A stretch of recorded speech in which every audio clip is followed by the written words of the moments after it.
Once again, I welcome you to the Digital History Students channel. And after our fruitful discussion of human rights, I want us to first connect human rights to yet another topic we're going to be seeing, very interesting, neocolonialism. We want to establish a link between human rights and neocolonialism. The question is, how are human rights a tool to neocolonialism? Before we go ahead, this is a disclaimer. This video is totally for academic purposes. It's not meant to detest human rights, but to make people understand how human rights operate. There are very many instances where we can see human rights as a tool for neocolonialism. And in very many cases, people have been complaining, the government has been complaining that the Western world is trying to meddle in African affairs or in Ugandan affairs, to be particular. There is cultural imperialism. That is one. Now, these are cases when African norms, African culture, African traditions have been disrespected. Let me give you an example. When the government tried to bring on the anti-gay bill, of course it was highly opposed by the West on the basis of human rights. FGM, female genital mutilation. But they are our practices, they are African. And at times, what we detest, they refer to them as human rights. For example, homosexuality. So it's a total disregard for African cultural values and traditions. Two, selective application. At times, these human rights are applied selectively.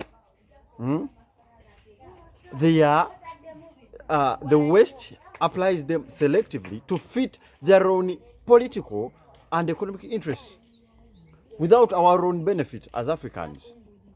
But provided they see somewhere they can benefit, then they get to economic interests are almost the sole reason for these people's participation in human rights discourse.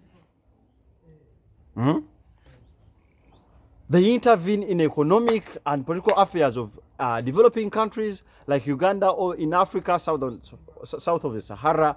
But for economic interests, fellow Africans, let me tell you this, never dare think of it that these people are protecting you. No.